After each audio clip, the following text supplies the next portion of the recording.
Hi, I'm Anthony Pardo, and this is my ethical dilemma video essay.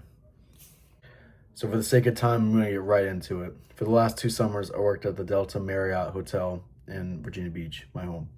And I was a beach attendant, and I sold cabanas and beach chairs with my coworker. And on one particular day, when my supervisor wasn't there, I caught him doing something shady. He was doing cash deals with the guests at a couple of guests at the hotel, meaning that he would sell the items at a discounted price if they had cash, meaning that the guests would not be buying it through the hotel but through the coworker, and essentially stealing. So I confronted him about this, and he said, "Look, please don't tell our supervisor, but you can do this with me too, and we can split the cash. Just please don't tell." And I was faced with a dilemma here to either do this and go into business with my coworker, or consult with my supervisor about what I found.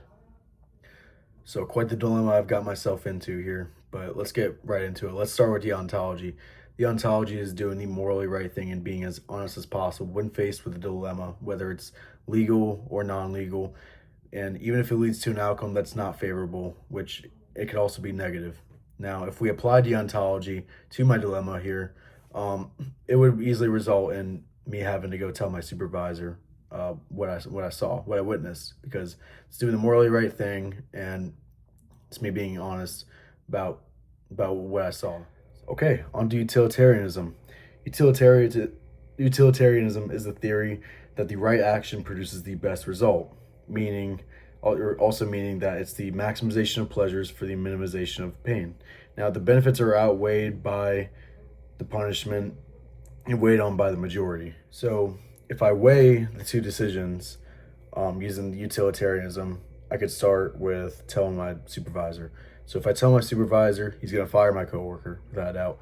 Might even pursue legal action against my coworker too. I could even be fired or just looked at more just based off suspicion. Um, my coworker would, or my supervisor would have more trust in me though, because I did the right thing. But if I don't tell my supervisor, I take my coworker's deal, I run the risk higher of getting caught. You know, it's dangerous, it's illegal, and I could get in serious trouble. I would make more money though, 100% if I did this, and the hotel guests would be happier because I get cheaper prices, and it it would be a both mutual benefactor there. Um, Also, my coworker doesn't get fired; he does not lose his job. Um, so there's good and bad with each of these, but it ultimately just comes down to the weight of each one. Different camera angle. Now, virtue ethics.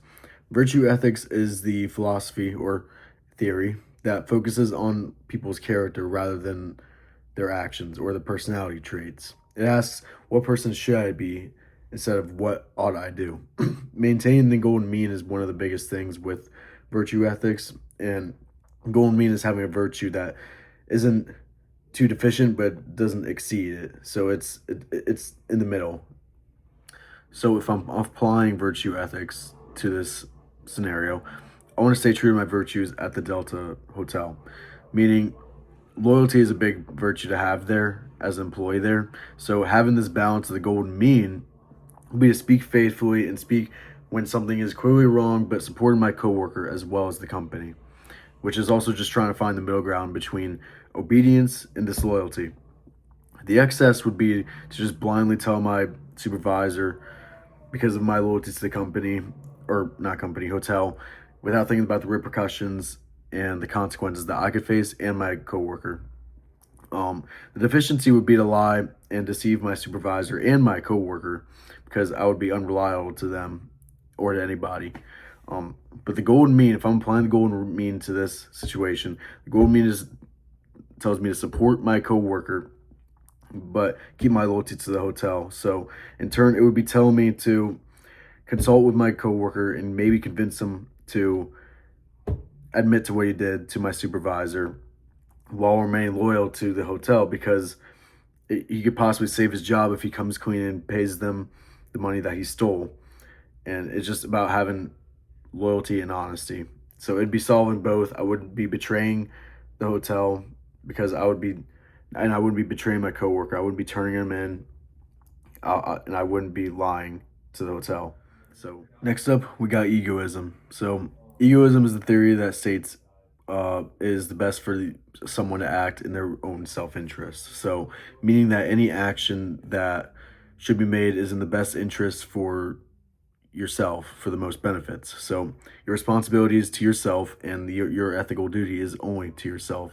It is considered selfish at times, but psychological egoism states that all behavior, even altruistic actions, is motivated by self-interest. So if I'm applying egoism to my situation, it can actually go both ways here, okay? So I'm thinking about my own self-interest and how I don't want to get caught.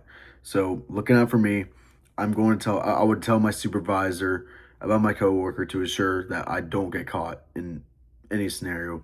However, if I'm looking at it from another standpoint, thinking about me, my own self-interest, how I need money, I don't tell my supervisor because I am tight on money, and I am thinking about how I can make a bit more money, maybe even a little bit more money than I think, for myself, for my own self-interest, and increase my profit by not telling my supervisor. And I can assure myself I won't get caught because this would only happen on the days that I don't see my supervisor, the days that he does not work.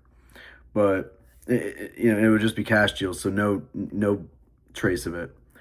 However, egoism would make it so that I would tell my supervisor and look out for myself, I feel like, because not doing so would be looking out for the interests of my coworker and putting him before me. I'm thinking about him getting caught more than I'm thinking about me getting caught. So it would not follow the standards of egoism if I'm looking out for him more than I'm looking out for me here. So he puts his job on the line. Oh, get him out of here! Last but not least, we have the ethics of care. Now, ethics of care is the theory that revolves around making decisions focusing on relationships, compassion, and the needs of others, rather than the abstract rules or principles. I'm focused, or not I yet, but it's generally focusing on minimizing the harm to all the relationships involved. So applying the ethics of care to my dilemma, I would look at the relationship between the hotel and my coworker. Looking at my coworker, I would be prioritizing my relationship with him by not telling my supervisor and getting him fired, especially since he was someone I worked side by side with for the first month of summer at this point in time. However, I would be jeopardizing my own relationship with the hotel if we got caught. My relationship with the hotel and my supervisor up to this point was great. I mean, they trust me as an employee, and I got free lunch, which is nice. I want to prioritize both of my relationships. So what I would do is I would consult with my coworker and convince him not to keep going. I won't tell our supervisor what he did, just as long as he stopped now. Give him a chance to do the right thing. In other words, no harm would be done if he just stopped. The hotel wouldn't keep losing money, and he would keep his job. However, if he continues to do it after I consult him, then I will prioritize my relationship with the hotel, since they will continue to be harmed, especially financially, by what my coworker is doing. Okay, drum roll please. After I took a week to think on it, I did end up going to business with my coworker. The deciding factor was that my supervisor was not going to be there on the days that we did this, and I was very tight on money because I'm a broke college student. So the decision was very unethical and not the right thing to do, because I did do it for 2 summers in a row. All of the ethical theories stated one way or another that I should have turned my coworker in. However, looking at utilitarianism, I saw that there was more benefits than harm, surprisingly, in this dilemma. Looking back, I believe I made the right decision, and I forged a closer bond with my coworker, and it paid off because I was able to afford groceries, clothes, and necessities for school